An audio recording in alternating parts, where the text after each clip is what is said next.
Same old man. Here's Johnny. You're gonna need a bigger boat. So serious. I am Iron Man. This is a tasty burger. Welcome to the In Session Film Podcast. Hello and welcome to another episode of Chasing the Gold. I'm Shadan Larkey. I'm Erica Richards. Listen, if we seem giggly, it is because I was just telling Erica that I am terrified to get into this episode. This episode is part 2 of me ranking every single movie that I saw at TIFF. I have very strong opinions. I am an emotional person in general, and I'm getting ready to leave Toronto, so I have this rush of emotion that's going to be channeled out into this episode. And caveat of all caveats, these are my rankings. I stand by them. I feel pretty strongly about them. But of course, they're inspired by my own personal experiences, and everyone has their own opinions about film, and that's what we're doing here at the end of the day. So, Erica, I'm just excited. Yeah. I'm excited because obviously Yeah. you have some good stuff to say, juicy stuff to say, and I'm here for it. I'm ready. All right. So before we get started, I did want to recap all the movies that we talked about in part 1. We will have that episode linked in the show notes. You can listen. There are some good movies in part 1. Don't let the fact that they're sort of on the lower end of my rankings dissuade you from seeing them. Solid films with lots of Oscar potential, which I will touch on as I go through. Number 25, David Gordon Green's Nutcrackers. 24, David Minahan's On Swift Horses.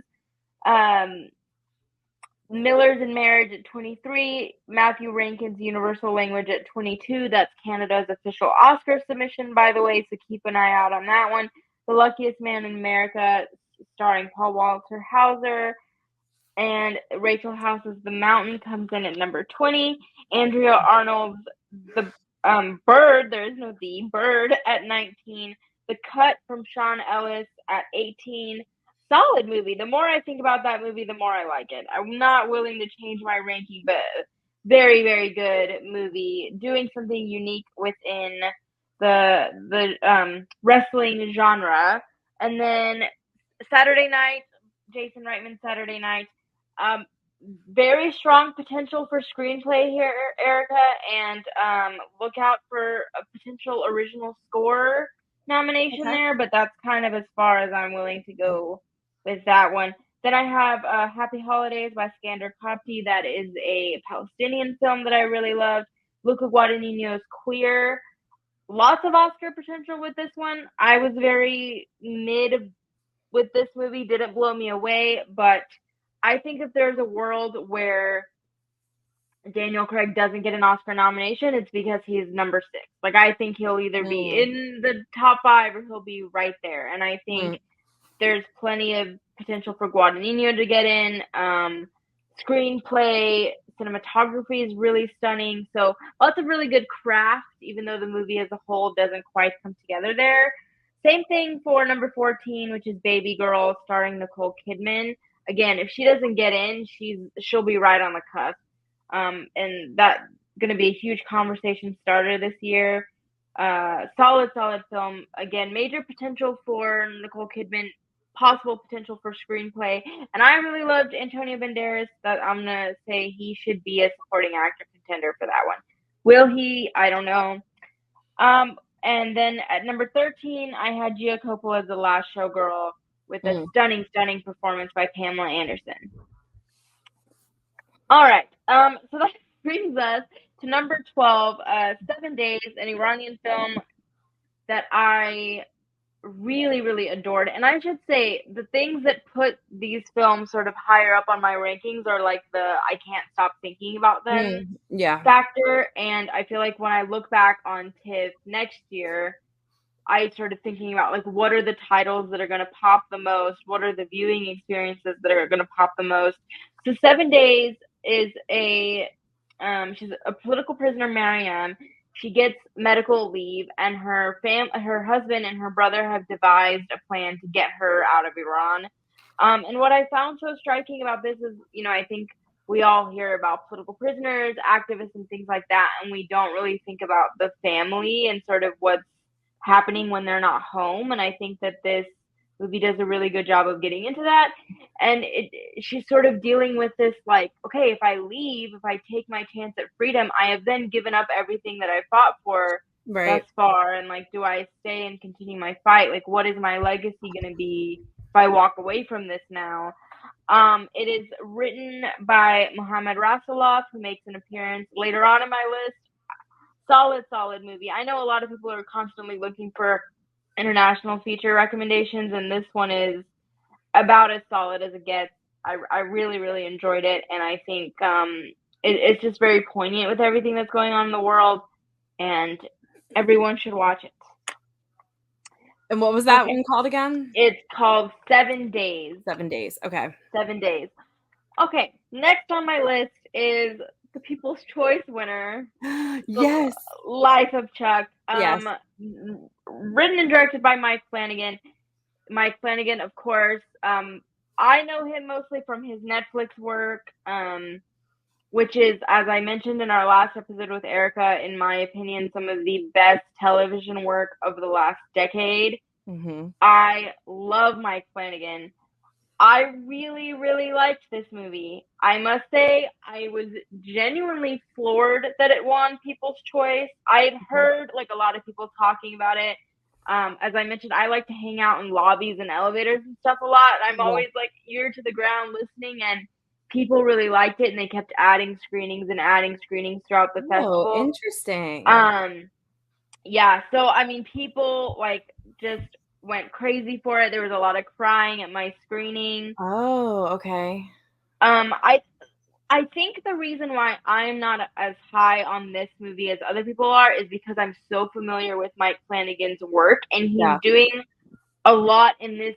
There's themes in this film that I've seen in other films of his. I think if I didn't know his work and this was the first thing that I saw, like, my jaw would be on the floor. Okay. But I just feel like these are themes that have been explored before, sort of like legacy and time and family and our memories. And I do think it's beautifully done. Mm-hmm. Tom Hiddleston, despite being sort of the face of the marketing, is not in the film very much. What he does is great. There's probably my favorite scene of the entire movie is the Tom Hiddleston scene. I do want to talk about Oscar potential really quickly because I just am fascinated about where this movie is going to go. There's no distributor, which is interesting. This movie wasn't really on anyone's radar.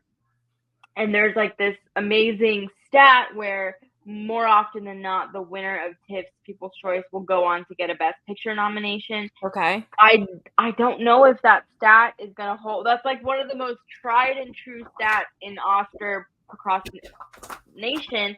And I just don't know if that's going to hold here. I feel like if it does get in for Best Picture, it'll be, like, number 10.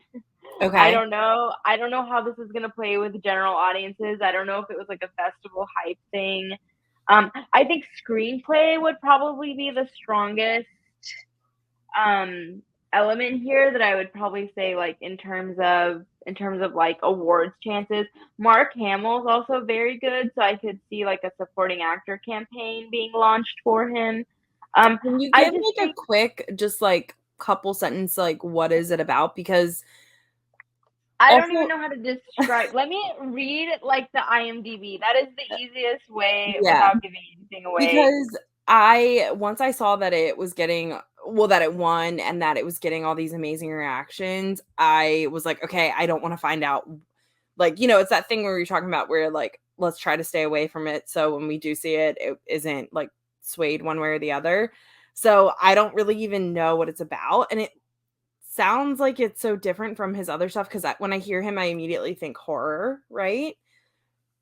It's definitely not horror. It does get into, I would say, magical realism. Okay. And this is an interesting point. There is a lot of magical realism with the films that TIFF this year. Okay. And I think with varying degrees of success, I think this movie kind of employs it well at some points and not well at others.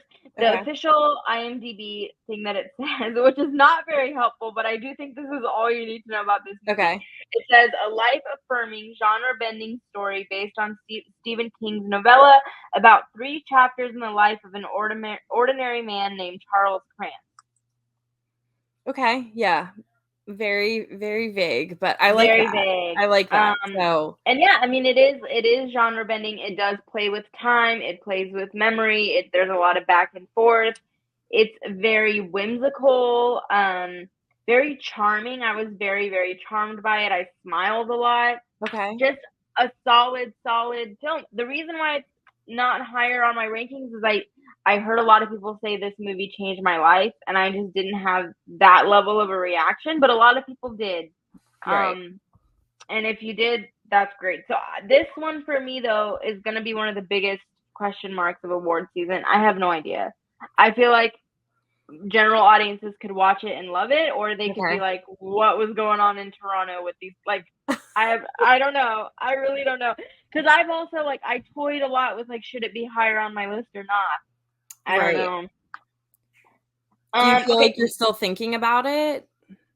Not as much as I would like to. That's what I mean. I don't think it's stuck with me. There's other films, like I said, that sort of play with this idea that stuck with me more.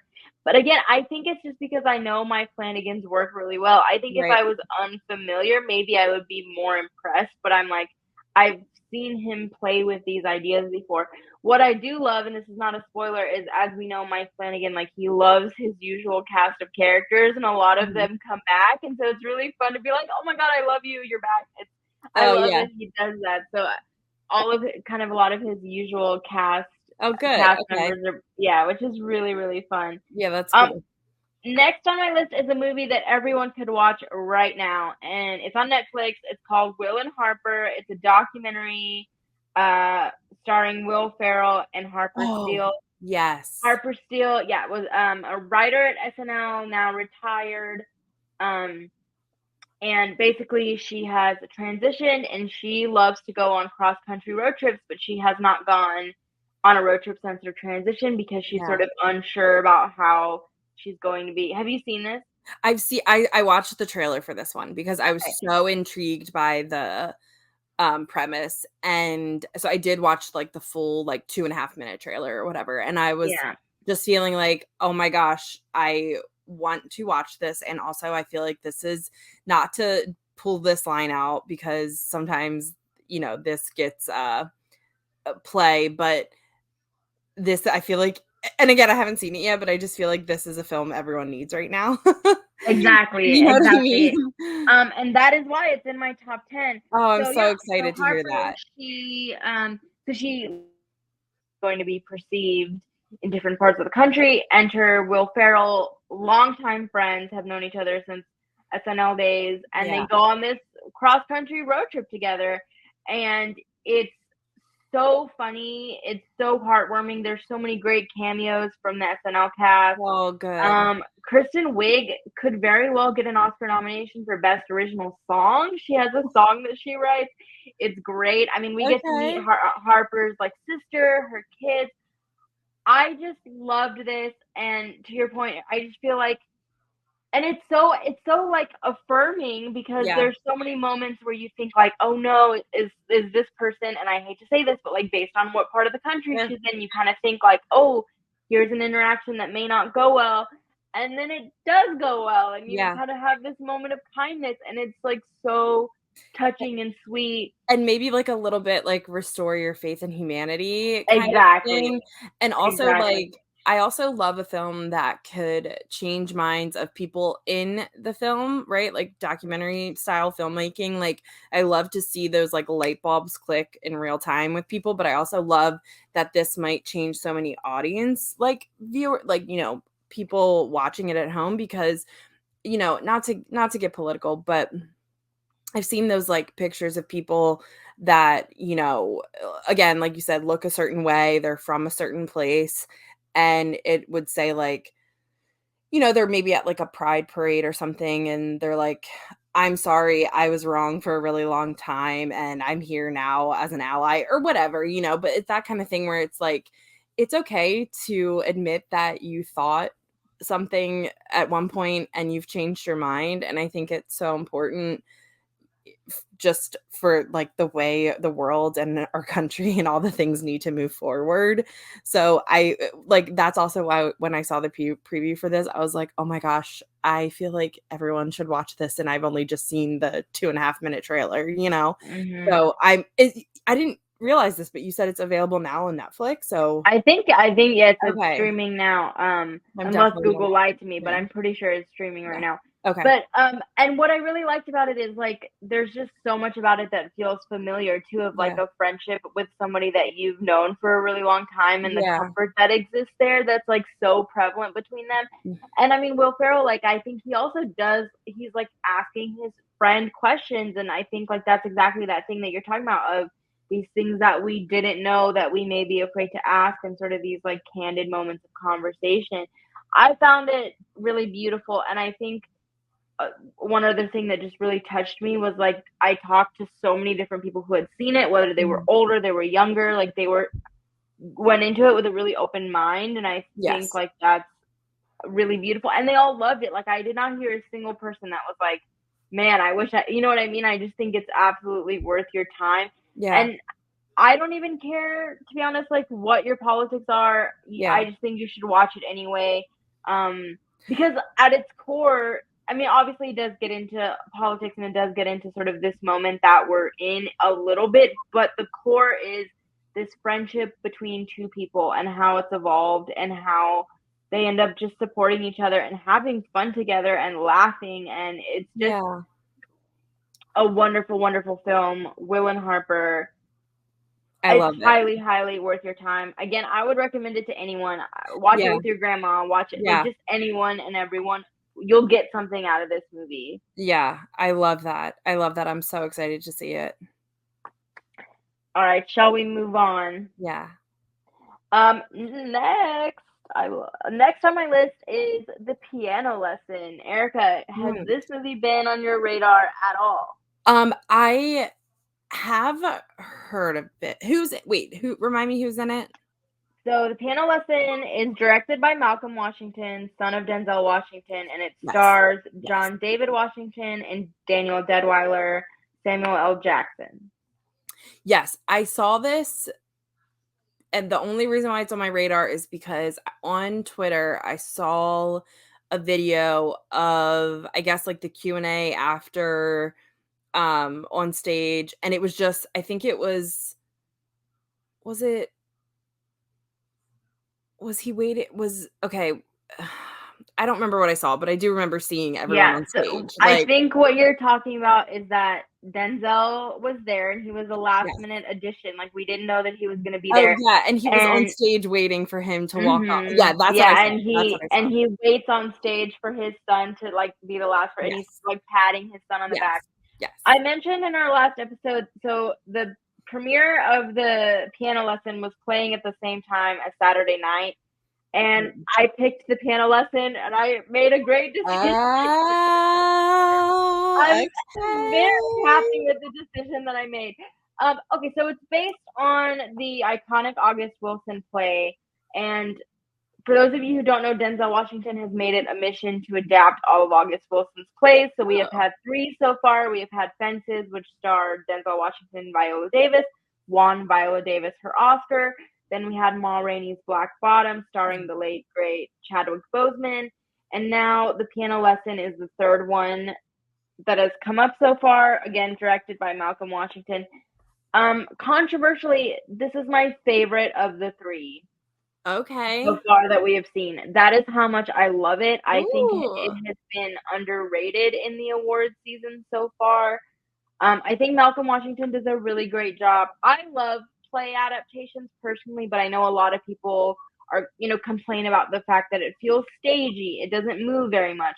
I think he does such a great job of breaking the story open. It's very visually interesting to me. So what the piano player is about is basically, or the piano lesson, I'm sorry, piano lesson is about is John David Washington comes back in town to visit his sister Danielle Deadwyler, who lives with their elderly uncle Samuel L. Jackson.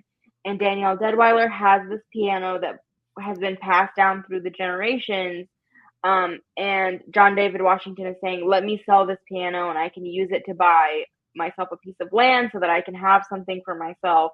And she says, no, this piano has meant so much to our family. I'm not letting it go. Okay. And that's the conflict. And I just found it so fascinating. Again, these are themes that have come up through a lot of the films that we've talked about: legacy, family, like what are we leaving behind? And I think that this does such a beautiful job of dealing with these things. And I was just riveted by it. There's so many scenes that I keep thinking about. I think it's just such a fascinating thing too, to see like the legacy of the Washington family. Denzel's a producer here, like I mentioned, Malcolm and John David. Their sister Katya is a producer. Like their mom makes a cameo, and like Okay. it's very. And I should mention, I saw this film. It was the day after James Earl Jones had passed away. And Malcolm Washington made a point of sort of honoring, these Black icons that had come before, including James Earl Jones. So it's just a fascinating, like piece of work, and it's really cool to see these actors chew through this material. It really made me think a lot about legacy and and I love things that have like the brother-sister relationship, because that's what I know, and I think just seeing those sibling dynamics is really fun. Yeah.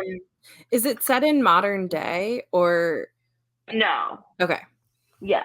But it doesn't feel like you're watching like a period piece, if that makes sense. Yeah, no, that's what I was just wondering. Like, I was trying to like visualize some things that you were talking about, and I was Yeah. just And yeah, I will say, so prior to seeing it, the big sort of Oscar potential that people were talking about were Samuel L. Jackson.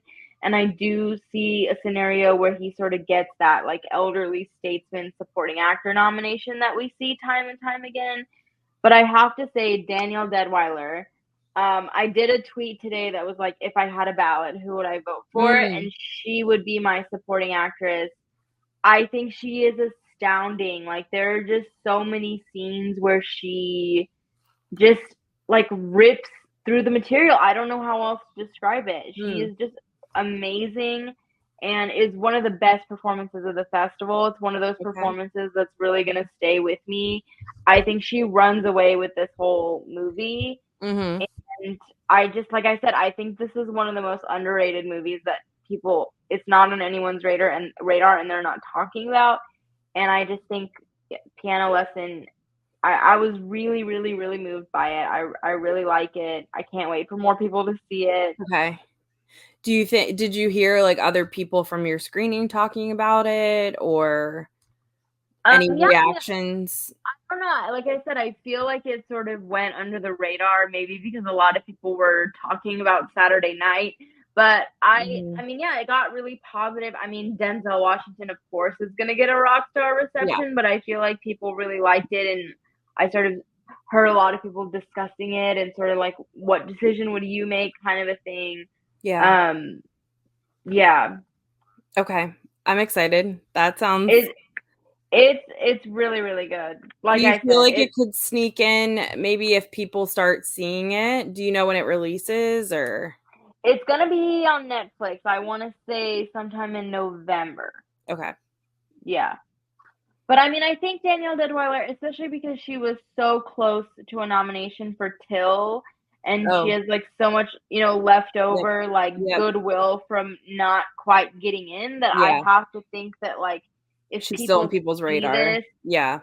And given that the previous August Wilson adaptations have done so well Oscar-wise, I have to assume people are going to be paying attention. That's true. But so I'm very at this moment, I'm very confident that she's going to get a nomination. I just think it's like undeniable. I just don't see a scenario where you watch that movie and don't put her on whatever ballot you're making. Right. She's phenomenal. Good. I'm adding it to my list. All right. Yeah, add it on your list. It's really, really good. Okay, this is the movie that I have been the most nervous to talk about. Number 8 on my list is Emilia, Pérez. Okay. Starring, tell me you've heard about this. Directed by Jacques Audiard, starring Zoe Saldana, Carla Sofia is it Gascon and Selena Gomez. Yes, what is it called again? Emilia Pérez. Yes, what did I saw something about this with Selena Gomez. I had to have. But So I will tell you I don't know anything about it. okay, I had the privilege of going into this movie completely blind. The only thing that I knew about it was that all three of the main actresses, Zoe, Sophia, and Selena, and I believe another one of they won Best Actress at Cannes. Okay. That's all I knew about. I'm just going to read the IMDb little sentence and nothing else. Okay. So it says, in Mexico, a lawyer, played by Zoe Saldana, receives an unexpected offer to help a feared cartel boss retire from his business and disappear forever by becoming the woman he's always dreamed of being. Okay. That's all. Okay. Now, I will say, when Hector and I did his list at Cannes that I mentioned last episode, he saw 28 films at Cannes. Emilia Pérez was ranked 27. Oh. So when I say this movie is going to be highly, highly controversial, this is what I mean. Okay. My screening, I could tell, was not super on board with it. Then I heard the next screening, it was a major standing ovation and people were losing their minds. Interesting. I have no idea how this movie is going to play with general audiences. I'm going to just be completely honest here. I, am a cisgender straight woman, but I do care about LGBTQ issues. Yeah. And I just don't like the way that the trans story here is portrayed in some parts. I was very troubled by it. There's a lot of dead naming. There's a lot of focus on, what certain body parts are going to look like. Okay. And I just found that not great. Okay. And I have searched and searched and searched, and I've only found one review by a trans critic, which I will also make sure is linked for people. So I don't know. I wish more people from different perspectives can see this film so we can talk about some of the things that happen. I heard somebody describe it as like it's the film equivalent of throwing spaghetti at the wall to see what sticks. Okay. And I think some of it sticks really, really well. Some of it works really, really well, and some of it does not. The reason why I have it ranked as high as I do is because I can't stop thinking about it. Okay. And there's a version of this list where it's number one on my list. Oh. I just think again, it's dealing with legacy. It's dealing with like parenthood and family and falling in love and like all of these themes. And, at the Q&A, Zoe Saldana said something really interesting where she said she related to her character because she understands what it feels like to be invisible. And I found that really interesting. I feel like I've just never seen a story like this before. Okay.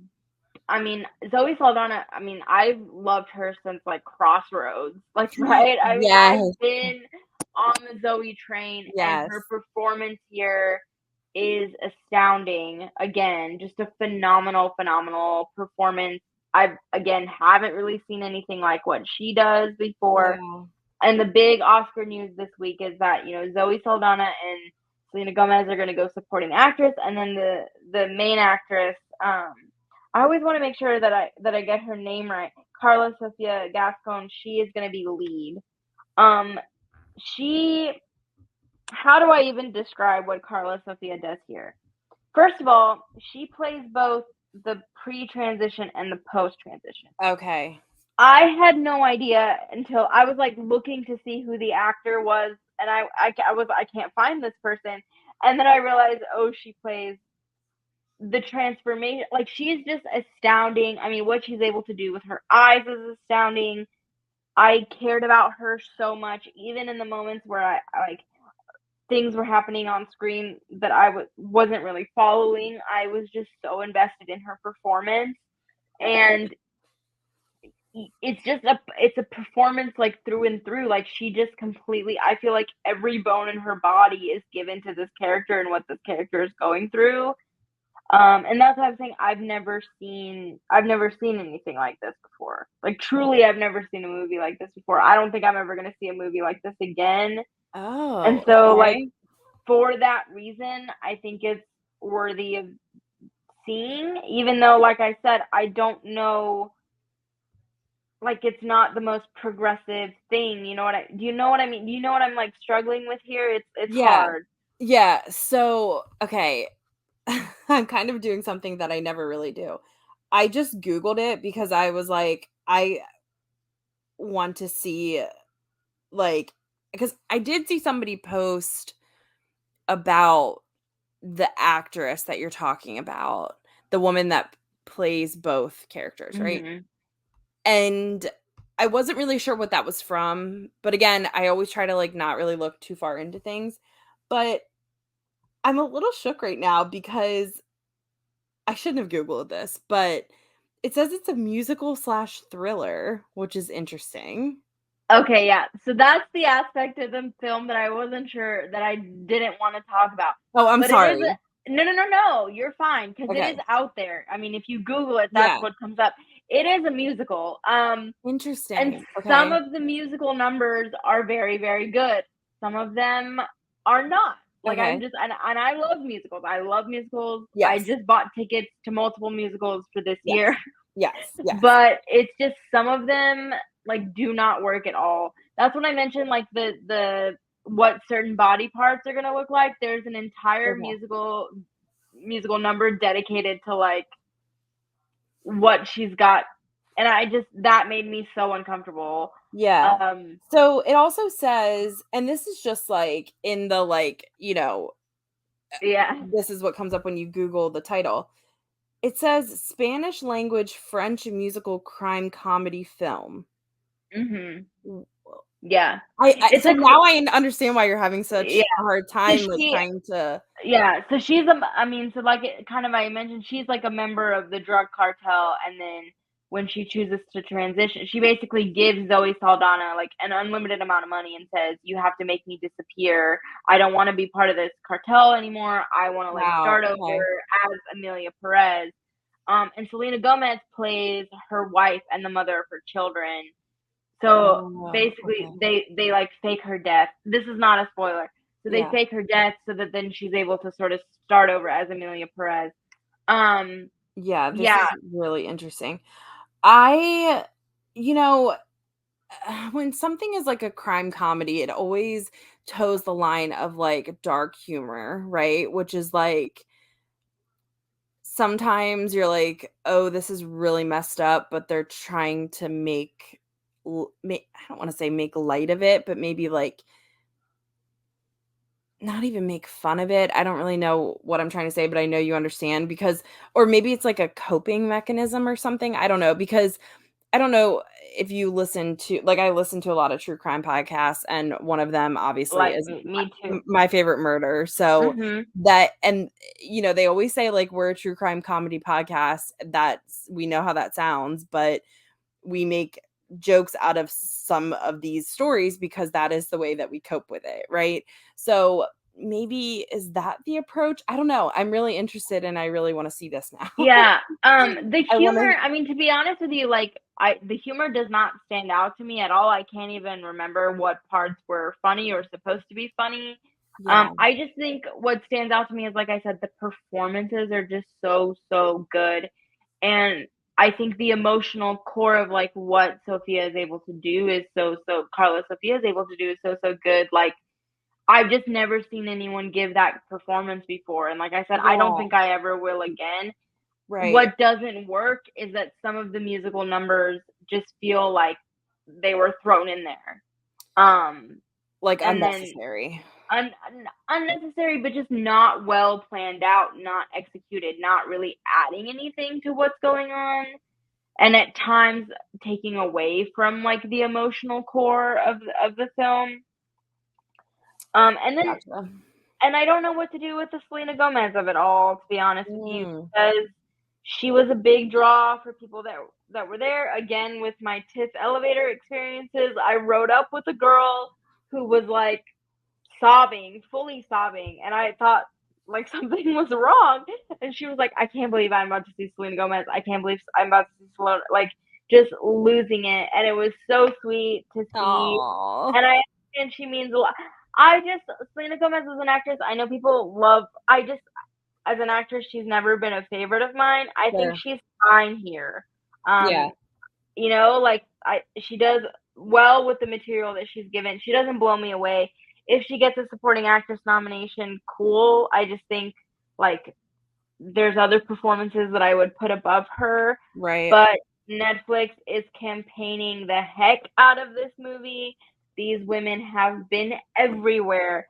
They gave, you know, they're all over the place. They've now gone on to like, I think they're, I don't know what festival they are now, but it's like full steam ahead for this film. Right. France just selected it as their international feature film.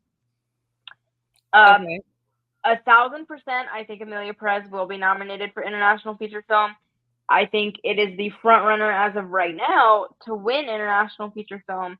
I think it's best actress and best supporting actress for Zoe and Carla are. Okay. Also, can we just pause for a second and say how much I love that you said Crossroads, because that was my jam too. Love Crossroads. I mean, my love of Zoe Saldana goes back literally really same. Let me tell you. So I would say at this point, like they are locked. And yeah, like I said, now that we know that there's like original songs, it's gonna get a couple. Yeah. Sorry, I dropped that bomb, but I shouldn't have Googled it, but I did, and I was like, wait, what? Musical? Like what? So I think this movie is going to be all over the Oscars. And I think the thing that's interesting is even if people watch it and don't like it, I think the performances are so strong. Like Carla Sofia is undeniable. Like I feel like people could hate this movie and she would still probably get nominated because what she does is so extraordinary and otherworldly and just incredible work.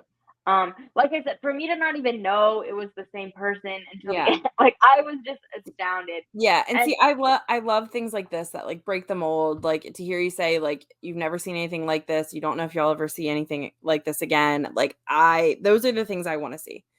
You know. And I will say, just because I've been sort of telling you little tidbits about the Q&As, like to see how much this film meant to these actresses and the fact that it's been like life-changing for them. Wow. You know, even like Zoe, like she's never gotten to do a movie like this. To have a trans woman at the center of this film, like a major contender, a front runner for best actress at this point. That is the tweet I saw.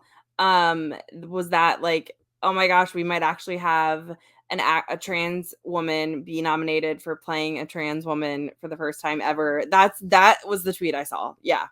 And incredible. And I mean, like I said, Selena Gomez, personally, she's not my favorite in the film, but just the fact that she's finally given like material to be able to chew on is really interesting. So a movie that's worth watching, even though I'm struggling with the way that it portrays certain things, and I think I'm going to continue to struggle with the way that it portrays certain things. But I just appreciate how audacious it is, and I'm glad that it exists. I'm excited. I can't wait. Like this is just getting me like, I want to see all these things. Okay, well, get even more excited because number 7 is a movie that you've been waiting for me to talk about, and that is Marielle Heller's Nightbitch. Oh yes. Okay, tell me all the things. Okay, so let me preface this by saying this may be the movie that is high up on my list because of festival goggles. And I love Amy Adams. I've said before, she's my favorite actress, period, on the planet.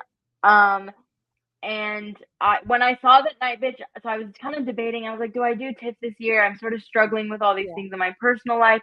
And then I saw that Nightbitch was going to be at TIFF, and I was like, no, I have to go. Yes. So I came to Toronto for this movie. Yes. I really liked it, Erica. I really, really liked this movie a lot. And again, I can't stop thinking about it. I can't. Yeah. It's So implanted itself in my brain. I feel like I saw so many good tweets after everyone saw it. Like my timeline was just like, guys, like we went too hard after this trailer. Like, don't let the trailer like sway you or, you know, whatever. And I feel like I saw a lot of really good reactions, which made me super excited. So Yeah.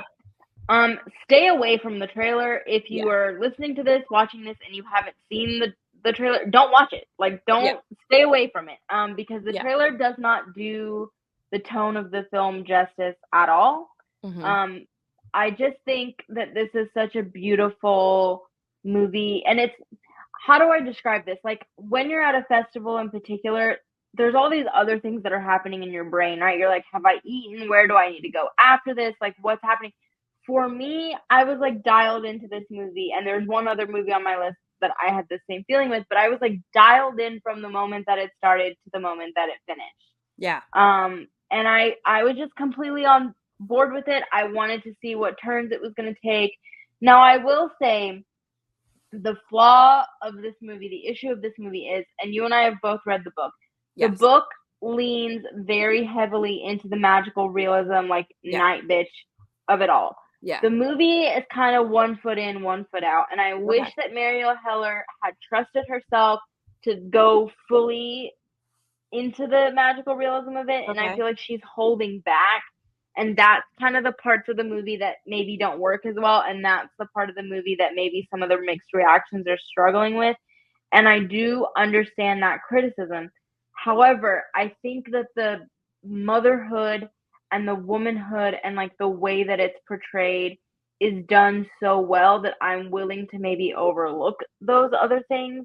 Sure. And I think it's like, I don't feel like it's like Amy Adams giving a performance. Like, I just completely bought into everything that she was doing, and I forgot that I was watching Amy Adams, which is the highest compliment that I can give, given that I've seen 90% of what she's done. And I just feel like it's such a like complete, she just is this character. She is this mother.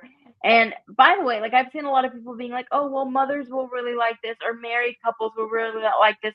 Sure. But I don't think that's true at all. I would recommend the men in my life see this movie. I think that's actually one of my favorite things about it is like the Scoot McNairy character.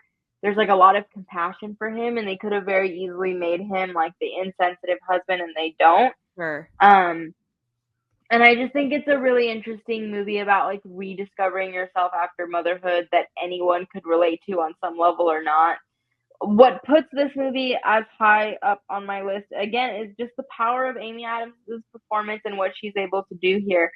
I would put her in my Best Actress 5, absolutely. I don't know if she's going to get in because I know that there have been mixed reactions to the movie, but I just think it's worth seeing. It's worth letting yourself sit with these themes, and it kind of, I know this sounds so cheesy, but it made me like rethink the mothers in my life and sort of like, even though I try to think about like what are they going through, it kind of made me do that in a new way, which is really interesting because I always pride myself on being somebody that, you know, can put myself in other people's shoes or whatever. But I think that this movie really does like force you to sit with that in a really interesting way. And again, people throw around like fearless, but there's just something fearless about this performance. Yeah. And it just completely won. I just really like this movie.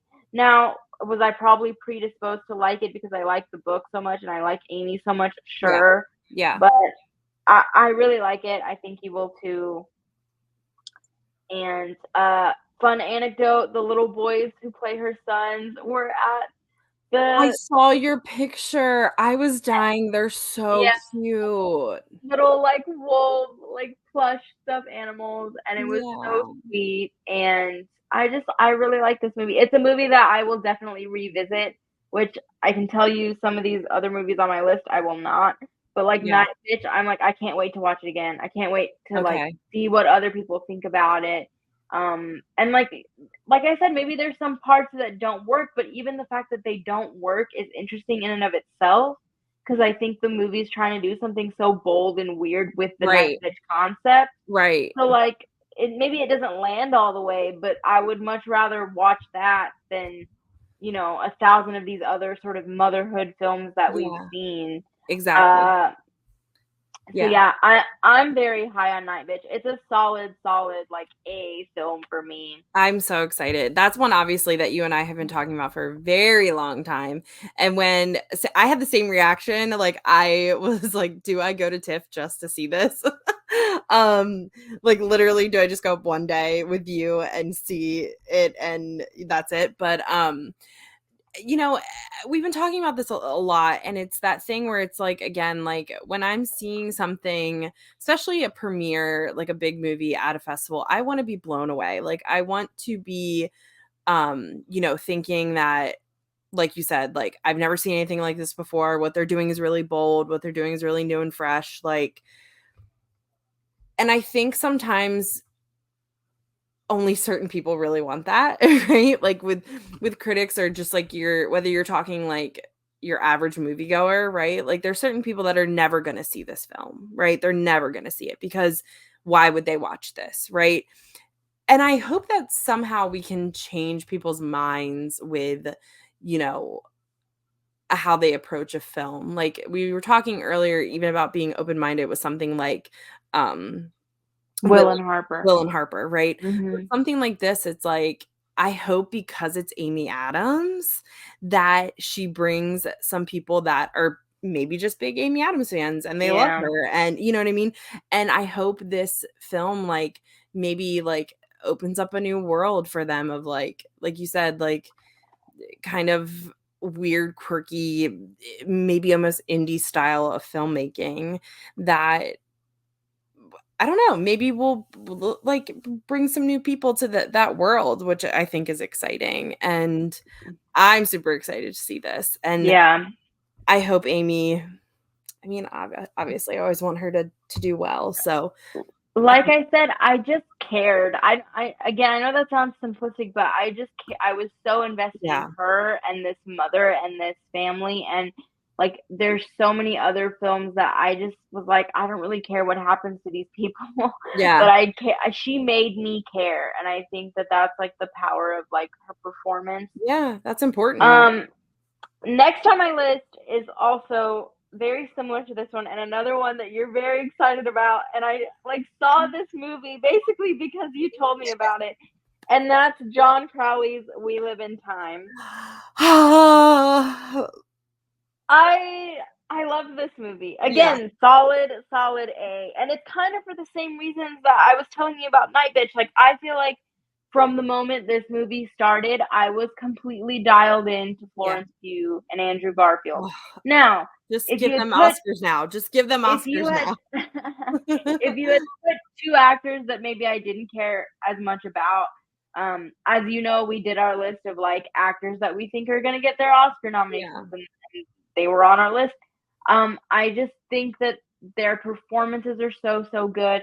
And I mentioned there's a lot of films like Life of Chuck, like even Queer, like other films that play with time, play with the back and forth, play with sort of different scenarios and things like that. What I liked about We Live in Time is I felt like the back and forth of the time and the narrative really does like improve your experience of watching the film. It doesn't feel like a gimmick, and it feels like it's like very deliberate and earned. And I just really cared about this couple. I really cared about Florence. I really cared about Andrew. I think their performances are great. Other people, I say, well, I've seen romantic dramas like this before. I don't think I have. I really don't think I have. It does feel like, I don't want to say innovative, but it feels new. It feels fresh. I really, really like the performances.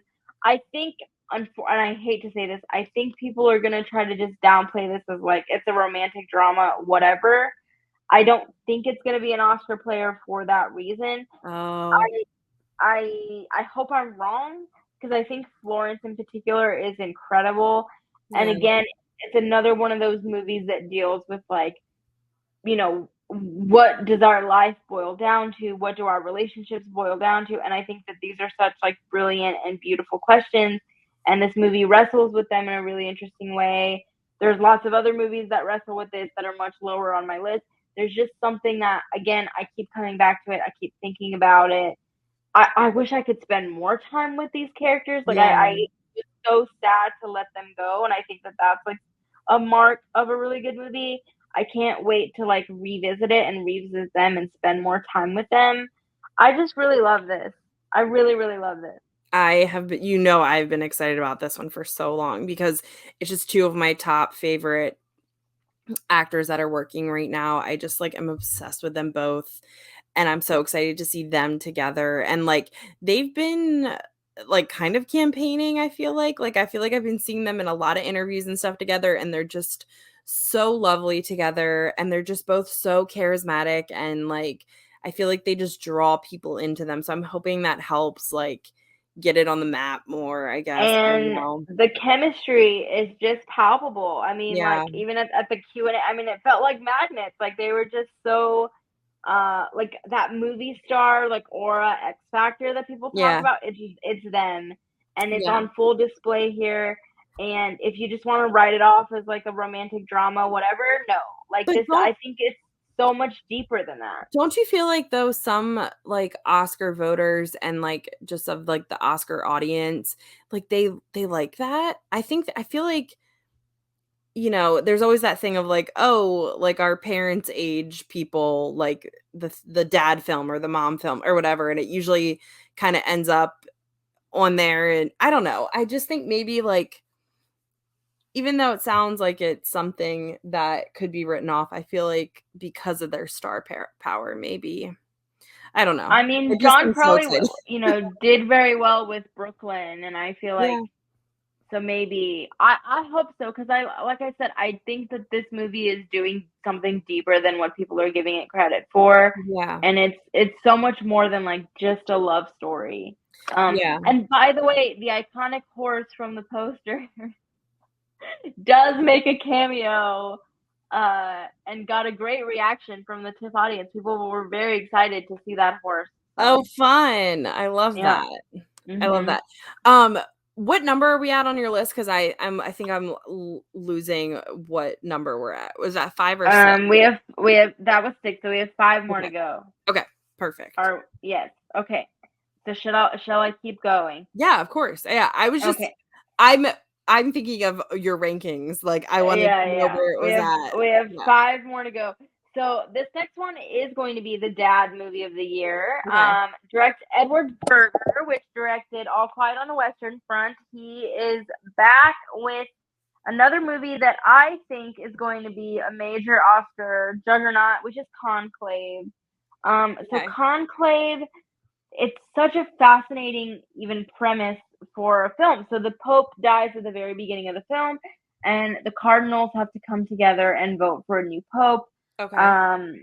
And that's what they're doing. They're sort of like, it's like Succession, but with popes. Like it's like this pull and push of power, and who's going to get the most votes, and like, what does that mean for the Catholic Church if somebody who's more of an idealist gets, versus somebody who's maybe a bit more progressive within the church.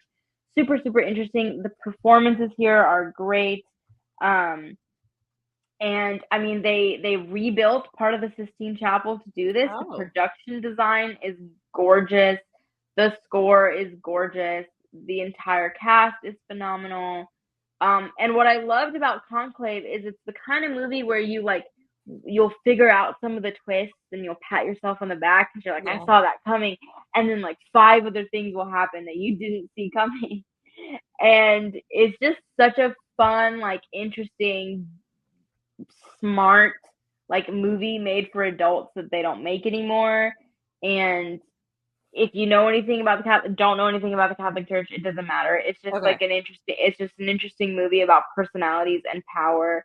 And there's a lot of parallels to like modern politics. I just really, really, really, really enjoyed this movie. Again, I can't wait to watch. I just watch it again. I can't wait to tell other people to watch it so that I can geek out with it about it. Conclave is a really, really great film, and the fact that Edward Berger was able to follow up a masterpiece like All Quiet on the Western Front so quickly with this is just crazy to me. Ralph Fiennes, I think, is going to be one of the Oscar 5 for Best Actor. He's gonna be in the conversation. Is he gonna win? I don't know, but that's an Oscar nomination that I'm willing to bet whatever money that I don't have on. Conclave is fantastic. Highly, highly recommend. Solid across the board film. It'll make you think. It'll keep you on your edge of your seat. It's just everything you want in a movie. Okay. In my opinion. Great. Just trust me. Conclave. Okay. Yeah, I will. Everything in your top 12, I'm seeing. Yeah. It's great. Okay, next on my list is The Seed of the Sacred Fig by Mohammad Rasoulof. Okay. So this is, I believe, it's Germany's official pick for international feature film. I absolutely believe that it's going to be in the conversation. I think Emilia Pérez is far and away the front runner at the moment for that Oscar, but I think The Seed of the Sacred Fig is going to be like talked about all season. It is, again, I can't stop thinking about it. I have to tell you the premise because it's so interesting. So it's set in Iran, and this father gets a promotion to become like an investigator, and right when this happens and he gets this big career promotion, we start seeing like the life, women, freedom protests go on, and he has these sort of young daughters that are questioning, like basically what they've been told growing up in a more conservative household versus all these videos and things that are literally going on outside and they're witnessing with their own eyes. And it's just this really, really fascinating film about, just family and your views and sort of how you balance views and what's going on in Iran, but also what's going on in the world. And one of the main criticisms that I've seen of this film is that it feels like two different films because the back half takes a couple of crazy turns. Okay. I wildly disagree. I think what's brilliant about this movie is that everything that happens is a direct result of, like, everything that happens is building on what comes before, and I think the ending is very much a natural conclusion of the beginning because it's about a film of, like, what happens when you're in a pressure cooker situation, when you're in the society, when you're constantly being threatened, when all these crazy things are happening.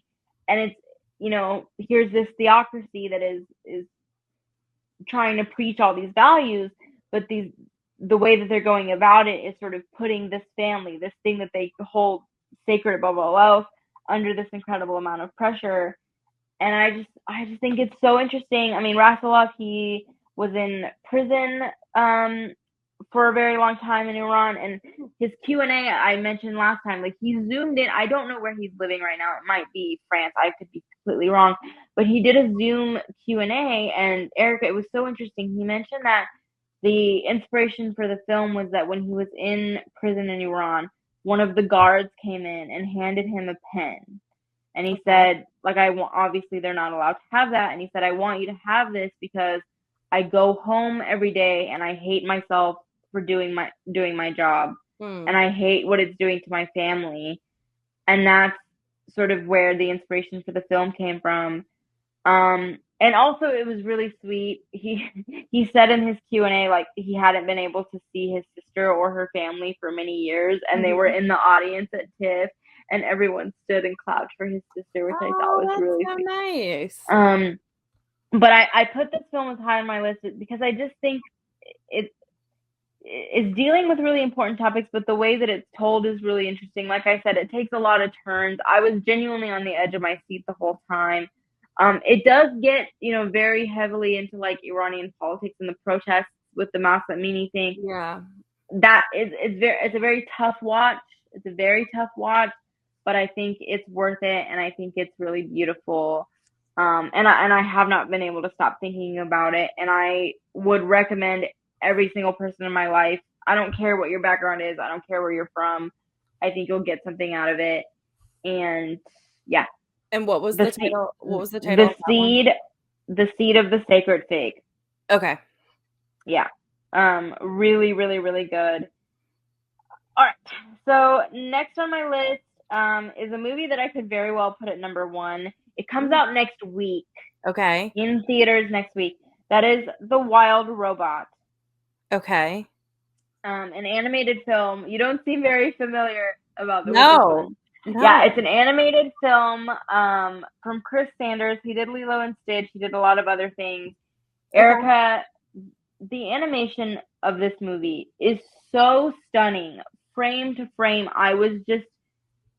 It's like it was hard for me to focus on the story because I was so blown away by what I was seeing. And it's like hand-drawn animation, just stunning, stunning animation. The score by Chris Bowers, you know, it's not very common for animated films to get nominations outside of animated film, Right. but I would nominate this score. It just elevates the material so much. Basically what it is it's a robot that's been like, she's sort of away from her home base, voiced beautifully, by the way, by Lupita Nyong'o. Just terrific voice performances here. So she's sort of you know, like she's finished her mission basically, and then she decides that she's going to give herself a new mission, which is to take care of this like gosling that no longer has a family, and he's sort of the runt of the litter, and she's teach him how to fly. And it's just beautiful. Like, I loved this story so much. I'm going to see this in theaters next week. Like, I can't wait to go again. I'm excited because I can take my niece and nephew to go see this. Yes. And not that I need an excuse or a child to take to see this movie, but that was it makes me excited. So I'd never seen I had seen an animated film, but anyway, there were children at my screening too, or at the premiere, and they were so excited and like cheering, and it was so cute. And it's just like the most beautiful story. Like, it's very rare for me that an animated film like hits both visually and in terms of the story, and I think it just knocks both of these completely out of the park. It's just a stacked cast, like vocally, and all of them are phenomenal. I really can't say. So after the movie, I was like crying on the street. I'm not even exaggerating. And I was like calling my mom. Like, it's like the kind of thing you immediately want to call your mom. Oh, I love it. And like, there's so many movies here that are about motherhood, that deal with parenthood. Like, again, Emilia, Pérez, Nightbitch. This does it better than all of them. It's just beautiful. Like, I'm so excited. And I think it is the front runner for best animated film. Okay. It's just, and it's deservedly so. Like, I think it has like crazy good reviews, and every single one of them are earned. Okay. I cannot say enough good things about The Wild Robot. Like I said, it's out in theaters next week. See it on the biggest screen you can, because I'm already trying to look up show times for it. Yeah. They're not out yet at my theater day. Mission accomplished, but it is so, like, you will not be sorry. Like, I cannot wait for the Erica Richards text that's like, yay. It's I will so definitely good. let you know, because I will definitely take my niece and nephew to go see it for sure. It's so good. And I can't stop. Like, again, I will think about this movie for years. Like, it's that good. That. 2 more to go, and I'm so excited to talk about these two. Oh my god. Okay, number 2 is The Brutalist. Oh yes. Okay. Yes. Okay. I've heard a lot. I've seen a lot about this one. Okay, so for those of you who do not follow award season as closely as Erica and I do, the reason why The Brutalist is such a fascinating film is because it was on no one's radar. Brady Corbet, the director, had previously done Vox Lux. He's, I guess, popular within certain subsets, but not on anyone's radar as this like great American auteur. The film premieres at Venice, blows people away, comes to Toronto. I rearranged my schedule. There's so many other films that I was like, I don't care. I need to see The Brutalist. It's shot on film, and it's 3 hours and 15 minutes, I believe. Whoa. There's 3.5 hours. There's a 15-minute like old-fashioned intermission, which is really, really cool.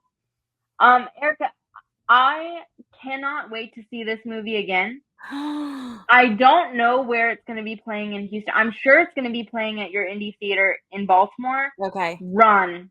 I don't care that this movie is 3+ hours long. It is, I'm looking now to see. like I said, I can't.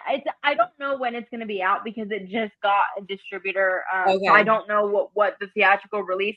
But whenever the theatrical release is, run. Okay. And let me tell you, I have to be honest. This is where I struggled with how to talk about this movie because it's been described as a masterpiece. All these kinds of things. I don't think it's a perfect movie. There's a certain character, I'll just say the Felicity Jones character, I think she's underwritten. And that character, there's like certain things, I don't think that the back half is as strong as the front half. There's certain things that I think are like flawed within it. But I do think it's a masterpiece. Like it does feel like a masterpiece. It feels like cinema. Like, you know, the gif or the whatever of Bong Joon-ho where he's like, to me, that's cinema. Like, to me, The Brutalist is cinema because it's such a sweeping, and it follows like Adrian Brody, and he has like escaped the Nazis, and he comes to America, and he has nothing, and he meets this rich family headed by Guy Pearce, and sort of becomes involved with them, and I'll stop there. Yeah. But it's like such a sweeping look at like life in America, what it means to be an immigrant in America, and it's just gorgeous. I mean, it looks gorgeous. The score is gorgeous. Like it's crafted from top to bottom, perfection at every level. And it's funny, I was talking to my uncle about this. I was like, listen, there's drugs and there's sex, which are two things that I know you don't like, but please go watch this movie anyway. You will get something out of this movie. That's how I feel about it. I feel like I could take any person and they will get something out of this movie. Like it's just, it makes you think again about legacy, about story, about like the American ideals. Like what is it that we're chasing after? Right. It's just, I really, really, really like this movie. I feel like it's the kind of movie that I will rewatch every year. Like I'll have an annual like Brutalist rewatch. Oh, or like, I love that. Or like if they do like a re-release, like I'm gonna go. Like this is my like Lord of the Rings now. Like and again, like I don't want to get too into it because I don't want to give anything away. There's certain things that happen where I'm like, but like it doesn't bother me. Like I'm like I don't care. I just I love it. And I think it's so audacious. Like how does somebody even think to do this? And I've heard it described as like Adrian Brody's Tar. Because I was Googling afterwards, I was like, is this a real person? And it's not. It's not based on anyone, but it's so well plotted that you really think that like this is somebody's life, and you're like Google. And that's like everyone in my screening, and it's so funny because like this was the movie that everyone wanted to talk about. It didn't, obviously, it was never going to be a contender for People's Choice because it's hard for a festival to screen a 3.5-hour movie or whatever. Yeah. But like. I was at another movie the next day, and this guy comes up to me, and he's like, I'm so sorry to bother you, but I saw you at my Brutalist screening, and I need to talk about it with somebody. Oh my God, I love that. And we were just talking about the Brutalist. Like, it's just, like, there's so much to discuss, and there's so much to rip into. Like, this is the movie people are going to be writing film essays about for the next, I don't even know how many years. And I feel guilty because I think I'm supposed to write a review and I haven't yet. And it's because I can't wrap my mind around this movie. Oh, I love that. And I have said all season long that Coleman Domingo is my personal front runner for Best Actor. I still stand by that. But my God, Adrian Brody, oh my God. He is so good. He's so you think so this good. is definitely going to be all over the awards battle? Oh yeah. Like I just don't see a scenario where you like I said, even if you like maybe I don't know, maybe it misses screenplay or something. Like I just don't see how you watch it and don't nominate Adrian Brody or don't nominate it for production design. Like it's just so well constructed. I just don't understand how somebody thinks to do this. And then Guy Pearce, I have been on the Guy Pearce train forever and ever. Since like Memento? Yeah. Yes. He is like a very strong Best Supporting Actor contender here. Okay. I mean Felicity Jones, like I said, her character is kind of the character that I'm like struggling with the most because I feel like she's a bit underwritten, but she's great. Okay. for all my like Swifties who want to call Joe Alwyn jobless, he is very good in this movie. Okay, Oh, like is he in this? yeah, he's very, very good. And he's in what is going to be one of the best contenders for Best Picture. I would give Brutalist Best Picture, to be honest with you. I just really love this. Wow. I just really love this movie. It's And again, so- it's because of the scope. It's because of the scope of what it's able to accomplish. Again, I don't think I've ever, or maybe it's been a really long time since I've seen a movie that's able to do like so much, you know? Yeah, And yeah. it's like not based on anything. Because like Gone with the Wind is like a great big epic, but you have Yeah. a book. I just think it's so crazy that. But anyway, go ahead. No, it's just so exciting to see you so excited about something, and like it makes me excited to see it. And it also weirdly, like, you know, there's that thing where it's like, oh my god, a 3.5-hour movie, but when to hear someone talk about it like this, as someone who like I trust your judgment, it makes me like, oh, I can't wait to be obsessed with this too. Yeah, and I think the runtime like flew by, and Yeah, even I like love I was talking to my cousin too, and he's like not a film guy at all, and I was like, listen, like if there's one movie that I saw that you need to watch, it's this one. And like I said again, even if there's like elements that you don't like just give yourself over to this movie, and you will walk away feeling something. Like you will get something out of it. You will feel something. You'll, at the very least, like appreciate the visuals. Like it's just like there's epic. just so much there. Epic. Yeah, it's just epic. There's just so much there that it really landed for me, and I feel like I had sky high expectations, and the fact that it actually met them. And like I said, again, it's not. We can get into like certain things that happen at a later later episode. I don't think it's a perfect film by any means, but I really admire it, and I'm so glad that it exists. And I just can't wait to see it again. I can't wait to see it. Oh my gosh. And now I'm so excited to hear what your number one is. Yes. Okay. My number one movie. And okay. So my number one movie, I put this at number one because, and we talked about this in our last episode, when things come out later, there's so much buildup. And there has been so much buildup about this movie. And it met my expectations. Not only did it meet my expectations, it completely surpassed them. And that is Sean Baker's Anora. Okay, yes. I really love this movie. And the thing is I liked Sean Baker as a director. I liked The Florida Project. I liked Tangerine.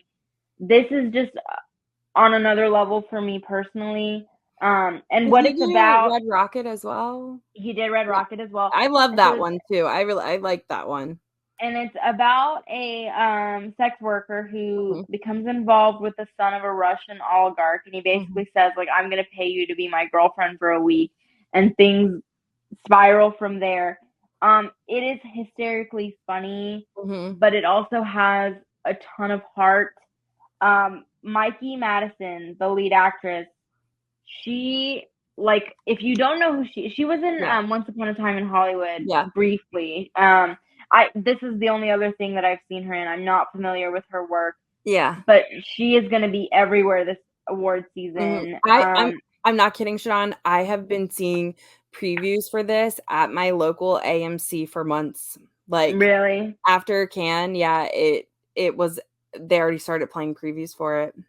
And I just think she's so good. I mean, I would probably say my best like actress of what I saw at TIFF. Maybe I would give her the best. It's really hard between her and Carla Sofia from Emilia Pérez. Like they're so like neck and neck for me just in terms. But I just think like again, I'm not sure I've ever seen a movie that does what this does. Like it's like there's like elements that happen in Vegas that feel very like party hangover-esque, and then there's like it's genuinely so funny. Like I laughed a lot, and then there's so much heart, and I think the like respect with which it deals with sex work, and like you could tell how much research has been put into that, and Mikey talked about that a lot. And the final shot of this movie like will stay with me maybe forever. Like I've thought about it multiple times. I just I really and I struggled love a strong with ending. with like Anora versus the Brutalist, what was I gonna put at number one? But I just can't believe that after all these months post Cannes, like Anora actually held up to the hype. And it got second, People's Choice. It was runner up to Life of Chuck. So it's just really, really, really good. And I think, supporting actor, actress, screenplay, even costumes, like the contemporary costumes are really cool. I just really, really like this movie. I don't want to I feel like I'm overhyping these last few titles, but it's so good. Like I don't think you're overhyping, because those are two that I have been seeing a lot of talk about. So I don't think you're alone in how you're feeling. Yeah, like I said, again, yeah. No, even like, with Anora, like even if you're like, okay, well, I didn't really like this movie as a whole, which I completely disagree with. I think everyone will, but like Mikey Madison's performance is just so, so good. There's a line that I can't repeat because it's dirty and this is a clean podcast, but like the delivery of that line has like burned itself into my brain, and like I keep wanting to repeat it, and then I'm like, no, you can't say that out loud. I love it. I also love that you said it has a strong ending, because I love a strong ending. The ending is incredible. And the thing is like, I feel like without that ending, maybe I would have put it further down, but I just can't get that shot out of my head. It's just such a good movie. Yeah. And I've thought obviously a lot over the past week or so about how I was going to describe these films to you. And I think what's so interesting about Anora in particular as a character is like, I feel like I've never seen a character like her before. But then on the other hand, I feel like, like a lot of my friends could be Anora. I could be Anora. Like just like the range of what she experiences and like what she finds herself in, like how she handles these different things, I think is feels like so real. And like this was somebody that they, based a story off of, which they didn't. But yeah, and just the range of what Mikey Madison is able to do, again, astounding. I mean, and that's what's so hard is like, this is already such a stacked year for Best Actress that I'm just like, I don't know what we're gonna do. I don't know what we're gonna do. It's funny because I feel like I saw something that said that I don't know if it was the writer, director, or both or something. I don't know. When they saw her in Once Upon a Time in Hollywood, they were like, somebody find out who her agent is right now and call her, and we need to do a film with her, whatever, whatever. It was just like they immediately knew she was that character, or that they wanted to work with her, whatever. And he basically built this movie like with her in mind. Yeah. Yeah. And I think again, what this movie does really well is the balance between comedy and drama. Like I think it's so funny without losing that emotional core, which is a very difficult thing to do. Yeah, if you can do all of that, there's something to be said for it, which is obviously why it's getting all these great reactions. So yeah, I'm not kidding. I've been seeing previews for it for months already. So it's one that's been on my radar for a while. So I'm super excited. Yeah, and again, I mean, obviously there's like some R-rated subject matter, but I feel like it's not really gonna matter. Like I feel like there's just so much to get at. Yeah, exactly. And like, it's even if it makes you uncomfortable, I'm thinking of like older audiences, right? Like even if it was like my mom and it was like making her uncomfortable, I still feel like at the end of the day, like she would just get so much out of it. Yeah. Yeah. So I want to just read through the top 12 again. So at number 1, I have Sean Baker's Anora, Brady Corbett's The Brutalist at number 2, The Wild Robot, again, out next week, Run, Mohammad Rasulov's The Seat of the Sacred Fig at number 4, Edward Berger's Conclave at number 5, We Live in Time at number 6, Marielle Heller's Nightbitch at number 7, Jacques Audiard's Emilia Pérez at number 8, The Piano Lesson, the highly, highly underrated Piano Lesson at number 9, Will and Harper at number 10, People's Choice winner Life of Chuck at number 11, and 7 Days at number 12. You did it, Shadan. You did it. I did. Woo! And like I said, I'm proud of this ranking. Like I feel like if I go back and look at this, I'll be like, yeah, I feel good. Yeah, that's super. I mean, it's just, again, so awesome that you got to see 25 films at TIFF, and hopefully maybe I'll be there with you next year or something. I don't know. We need to get back to a film festival together. I know. We need to figure out. No, I feel like I said, I didn't see as much as I maybe wanted to, but I feel so confident that I feel like, okay, our best picture is somewhere in this list. I Yeah. feel like our best actress is definitely in this list. Yeah. Very likely our best actor is also in this list. Like there's just, I feel like such solid Yeah. films here. You saw And again, you saw an amazing lineup of films. I really did. Yeah. And again, I just have to say how grateful I am to even get to do this. Like Yeah. so much gratitude for TIFF for having me back, for In Session, for my family, for you for listening to my like giggly excited. No, I have been so excited to Film talk about rant. TIFF with you that it's just a bonus that we get to make it an episode. So I just Any questions or comments as we say goodnight and close this chapter? I guess, okay, just a question. You've seen all these amazing films. Like, what is something that you haven't seen that you're excited about? I mean, I Like, did coming miss out the soon. room. I did miss the room next door. That I'm kicking myself. I think the two that I'm really excited about is one is Blitz, Okay. with Saoirse Ronan. Yeah. Just because I love Steve McQueen so much, like he's one of my favorite filmmakers. The other one would be, speaking of Saoirse Ronan, also The Outrun, because I know she's doing supporting actress for Blitz and best actress for The Outrun. So I'm Oh, like, okay. is she gonna be getting a double nomination? So I'm interested to see Yeah. where that goes. And then the Nickel Boys, the adaptation of the Nickel Boys, Yeah. which I believe it was at New York Film Fest. So I'm Okay. interested to see if that one becomes like a big The first one that contender. you mentioned, what was it? The Room? The Room Next Door. Yeah, what is that? I don't know the plot. I know that it's Julianne Moore and Tilda Swinton, Oh, which okay. like for me is enough of a selling point to be like, actresses, let's go. Yep, Take my I'm money. in. Yep. Yeah. And then I'm also interested in like some of the Sundance, like A Real Pain, the Jesse Yep. Eisenberg film. Like I'm like, is that Yeah. gonna stay in the conversation? I haven't seen that, so I can't.